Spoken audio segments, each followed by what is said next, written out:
சமீபத்தில் நடந்த குபேரா திரைப்படத்தின் ஆடியோ வெளியீட்டு விழாவில் தனுஷ் பேசியபோது இயக்குனர் சேகர் கம்முலாவை பற்றி விசாரித்தபோது அவர் பயங்கரமான இயக்குனர் என கூறினார்கள். ஆனால் அவரை நம்பி போனதற்கு திருப்பதி அடிவாரத்தில் உச்சி வெயிலில் நடு ரோட்டில் பிச்சை எடுக்க வைத்துவிட்டார் என நகைச்சுவையாக கூறினார். அதனைத் தொடர்ந்து மேலும் பேசிய தனுஷ், ஆனால் அப்படி கையேந்தி பிச்சை எடுக்கும்போது தெரிந்தது நாம் ஓடுகிற ஓட்டம் எல்லாம் அர்த்தமில்லாதது என்று. இங்கே அவ்வளவு போட்டி, அவ்வளவு பொறாமை. முன்பெல்லாம் நாம் பெரிய ஆளாக ஆக வேண்டும் என உழைப்போம். நம்ம நல்ல பெயரை சம்பாதிக்க வேண்டும் என உழைப்போம். ஆனால் இப்போதெல்லாம் அடுத்தவர் உழைப்பை எப்படி கெடுப்பது, அடுத்தவன் பெயரை எப்படி கெடுப்பது என்றுதான் உழைக்கிறார்கள். அதுபோன்ற ஆட்கள் ஒருவாட்டி கை நீட்டி பாருங்கள்.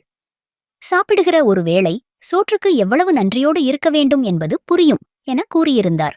இவரின் பேச்சு இணையத்தில் வைரல் ஆகி வரும் நிலையில் தனுஷ் நயன்தாராவை தாக்குகிறார் என்று கேள்வி எழுப்பி வருகின்றனர். குபேரா திரைப்படத்தில் தனுஷ் பிச்சை எடுப்பது போன்ற கதாபாத்திரத்தில் நடித்துள்ளார் என்பது குறிப்பிடத்தக்கது.